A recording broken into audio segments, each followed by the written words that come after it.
En attendant la semaine de l'humour au Tanzmatten, des artistes locaux, nationaux, voire internationaux se sont affrontés sur la scène justement du Tanzmatten. Pour notre plus grand bonheur, on en rit encore. Bienvenue au Tanzmatten. Tanzmatten, le dernier lieu de l'ambiance. Bragère, tout est beau, les femmes sont belles, les hommes sont beaux. C'est le Tanzmatten. Comme ça me fait plaisir de vous voir, Tunicht. Tunicht, ça va pour tout le monde. C'est de l'anglais, ça veut dire ce soir. L'envie, c'est vraiment de repérer des jeunes artistes aussi bien amateurs que professionnels, de leur donner une chance, une première grande scène. Et puis, je crois faire une première partie de tête d'affiche lors de la semaine de l'humour, c'est pour c'est bien sur leur CV. Et puis, il y a aussi un travail d'accompagnement par rapport aux amateurs. On a fait un travail avec Jean-Luc Falbriard du CAFTER. Ils ont répété sur une journée mercredi, ils ont répété tous les sketchs, ils ont peaufiné la mise en scène, le jeu, pour aboutir ce soir à vraiment un très beau spectacle. J'aimerais vous parler, moi, de quelqu'un qui m'a beaucoup marqué quand j'étais plus jeune, quand j'étais à l'école. C'était ma prof, une prof, elle s'appelait Madame Laporte. Vous savez, il y a des gens qui naissent avec un don, il y a des gens qui naissent avec un poil dans la main, il y a des gens qui naissent avec un cri entre les doigts, il y a même des gens qui naissent avec une paire de plus grosse que d'autres. C'était le cas, Madame Laporte. Non, mais non, Madame Laporte avait des super pouvoirs. Vous savez, dans la classe, on l'appelait Super Glu, parce qu'elle pouvait coller n'importe qui, n'importe quand. Tous ceux qui étaient dans la catégorie premier saut, j'ai pu les rencontrer à l'avance, les auditionner. Il y avait 8 candidats au départ, j'en ai retenu que 4. C'était mon choix personnel de retenir ces 4 artistes-là, enfin 5 puisqu'il y avait un duo. Et ils avaient chacun leur style, c'est ce qui m'intéressait. Et puis surtout, je me suis rendu compte qu'avec ces 4-là, il y avait moyen de les faire travailler. Parce que voilà, il y avait moyen de trouver sous quel axe encore les aider. Faire en sorte que il se passe ce qui s'est passé, c'est-à-dire qu'ils fassent une bonne performance devant un public qui est venu pour voir un spectacle. Fumax 37.2 est un agoniste partiel des récepteurs nicotiniques. C'est un spécialiste de l'agonie. Agonie partielle. C'est un truc pour mourir avant que la clope ne te tue, avant que Nico te nique. C'est un niveau vraiment plutôt élevé dans l'ensemble et ce sont des formes d'humour quand même très variées, diversifiées et il y a beaucoup vraiment de richesse dans les différents personnages interprétés ou la façon d'aborder différentes thématiques et un très bon niveau d'ensemble. Il faut savoir qu'à l'heure où je vous parle, il y a une action de solidarité en fait qui est en train de se mettre en place aux États-Unis. C'est un projet de paix en fait qui vise à réunir l'entièreté des musulmans de la planète pour un projet artistique. Alors évidemment, il y aura tout le monde, il y aura les Black Muslims, il y aura les Grace Muslims, il y aura les musulmans de Chine, les Yellow Muslims, il y aura les White Muslims, les flocons de purée Muslims. Tout le monde va être là. Comme tu le sais, je suis rappeur de formation. Et dans mes raps, il y avait déjà pas mal d'humour, donc le one-man show me plaisait.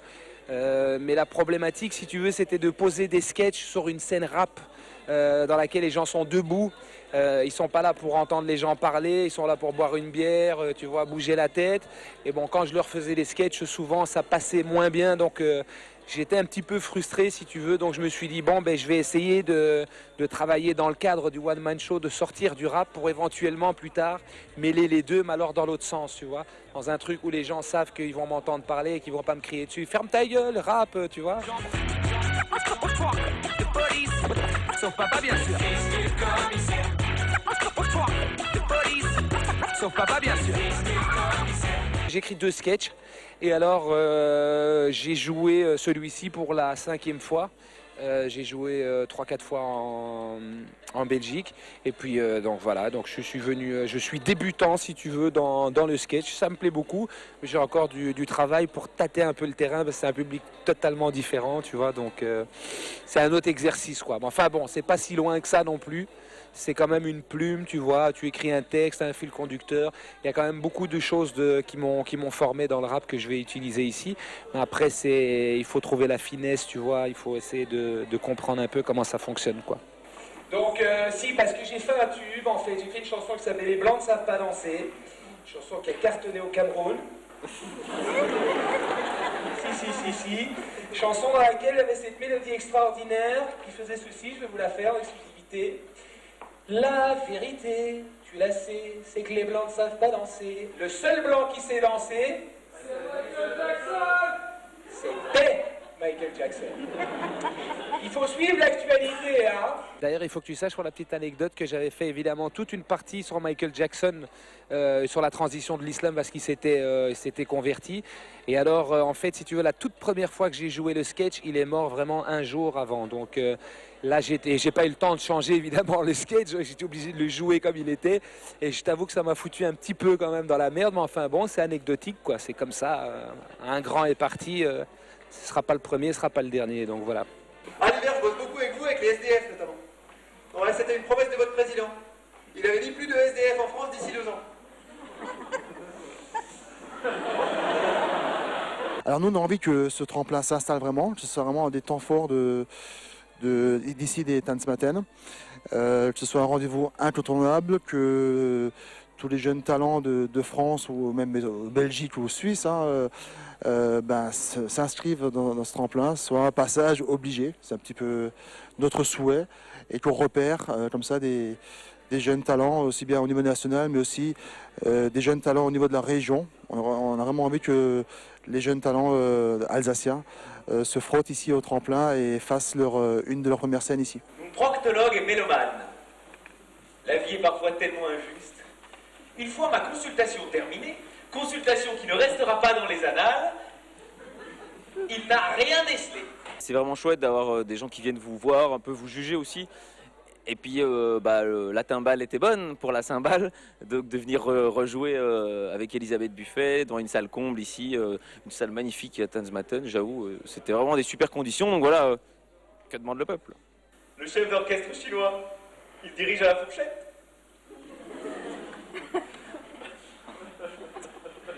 Il n'a pas beaucoup ri non plus.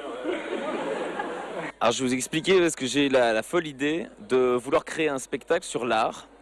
Et donc ce soir vous avez vu ma partie musique classique où je me pose la question, et je pense que vous l'êtes probablement posé un jour aussi, comment on choisit de devenir joueur de cymbales? Est-ce que c'est instinctif? Est-ce que c'est une punition? Et donc j'ai acheté des cymbales et j'essaye avec le public de comprendre ce phénomène. Ouais. Sinon j'ai un excellent sketch sur le cinéma bulgare d'avant-guerre qui cartonne en Bulgarie essentiellement. Mais voilà, donc j'ai plein de... Chaque sketch est relié à un art. Voilà. J'ai un sketch sur la sculpture, sur la littérature. Toujours, c'est drôle toujours, hein, je vous rassure. Souviens-toi, la Stéphanie Mouret, on s'était tous tapés quand on était en première.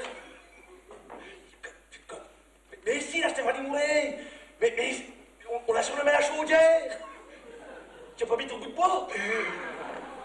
Oh, Magali! Oh! Comment ça va, maman? Elle a coupé le chauffage à la maison? La semaine de l'humour, c'est un des grands moments du Tanzmatten. Alors, qu'est-ce qu'on pourra y voir? Alors nous, là aussi, on propose des spectacles variés, des humours, des univers très, très différents. Il y aura Elliot, qui est un humoriste belge. Nous aurons Manu Payet, qui est une des têtes d'affiche. Il y a Elisabeth Buffet, Marianne Sergent, qui fait son grand retour avec un Super One Woman Show. Là, il reste quelques places. Nous aurons un jeune talent qui s'appelle Jérôme Rouget, que je conseille également vivement. Pour ceux qui cherchent un humour décalé, absurde, quelque chose qui sort vraiment de l'ordinaire, avec une écriture très, très fine, très sensible. Jérôme Rouget, avec un spectacle qui s'appelle Fury. Et puis une artiste locale que connaît bien dans la région, qui s'appelle Antonia de Randagé, avec Travail, Famille, Poterie. Je pleurais comme une madeleine. Pas la célèbre héroïne de Proust, hein, la fiancée de Jésus. Je pleurais, mais toujours fière. Je t'appelle Jean, il a bien fait de partir. Je le comprends, on devenait des bidochons. Puis maintenant, il est dans sa bulle, il faut qu'il lise son truc. Alors un copain qui était venu me soutenir le moral m'a dit: oh, c'est incroyable comment tu prends ça. Hein. Franchement, j'aurais bien aimé rompre avec une femme comme toi.